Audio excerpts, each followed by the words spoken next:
నమస్తే, welcome to voice మకిస్ media. నేను సుష్మిత.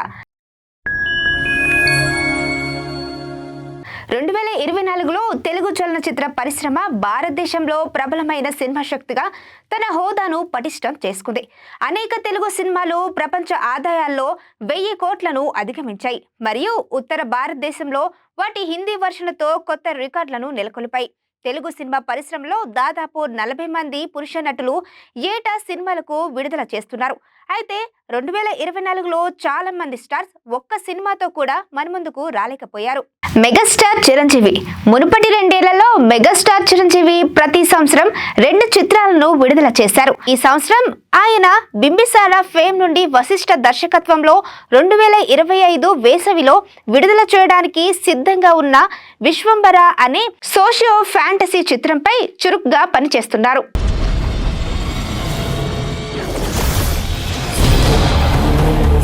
విశ్వాన్ని అలుముకున్న ఈ చీకటి విస్తరిస్తున్నంత మాత్రాన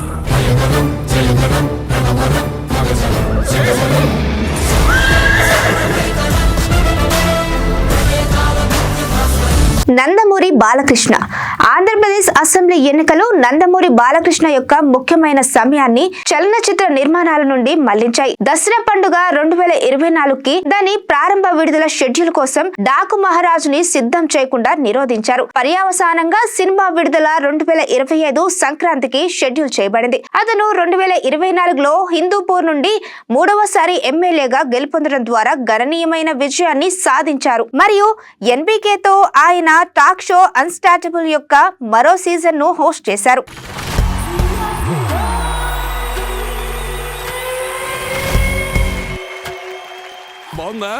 పవన్ కళ్యాణ్ 2024 పవన్ కళ్యాణ్ జీవితాన్ని నాటకీయంగా మార్చేసింది.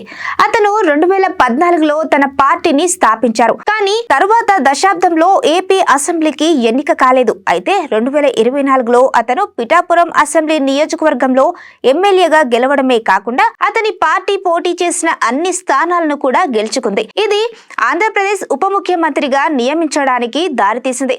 ప్రస్తుతం ఆయన అధికార నేషనల్ డెమోక్రటిక్ అలయన్స్ లో అత్యంత ఆకర్షణీయమైన మరియు ప్రభావవంతమైన నాయకులలో ఒకరు. హరిహర వీరమల్లు మరియు ఓజీ చిత్రాల కోసం మిగిలిన చిత్రీకరణ విభాగాలను ఖరారు చేయాలని నిర్ణయించుకున్నారు.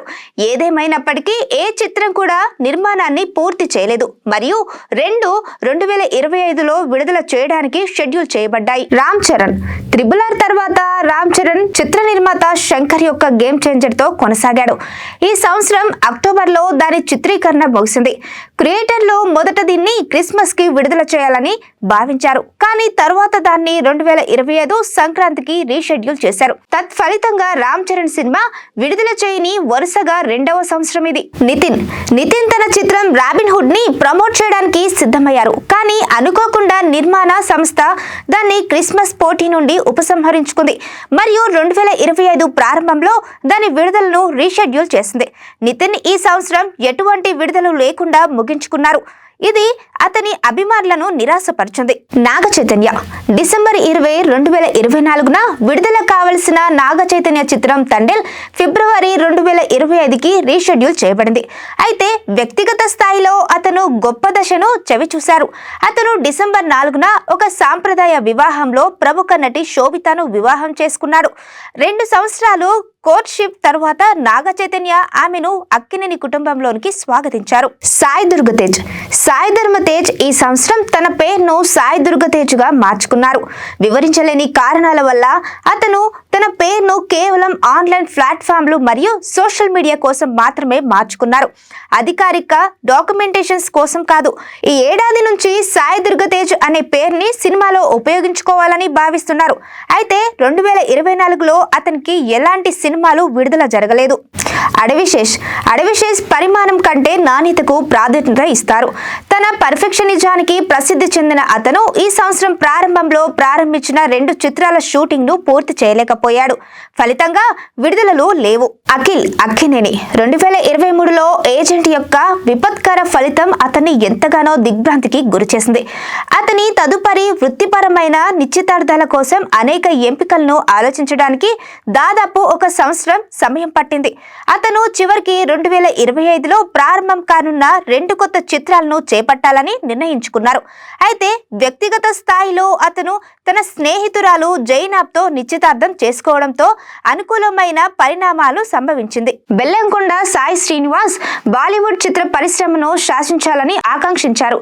అయినప్పటికీ అతని మొదటి హిందీ చిత్రం ఛత్రపతి అద్భుతంగా విఫలమైంది. తెలుగు చిత్ర పరిశ్రమలో కొనసాగించడానికి అతన్ని బలవంతం చేసింది. ఈ సంవత్సరం బెల్లంకొండ సాయి శ్రీనివాస్ అనేక చిత్రాలను ప్రకటించారు. కానీ ఏది ఇంకా విడుదల కాలేదు. అన్ని ఇంకా ప్రొడక్షన్ దశలోనే ఉన్నాయి. నాగశౌర్య వరుస పరాజయాల తరువాత నాగశౌర్య కెరీర్ మెరుపు తగ్గింది మరియు అతను కొత్త ఆఫర్లను పొందడంలో ఇబ్బందులు ఎదుర్కొంటున్నారు. దీంతో ఈ ఏడాది ఏ సినిమాను విడుదల చేయలేకపోయారు.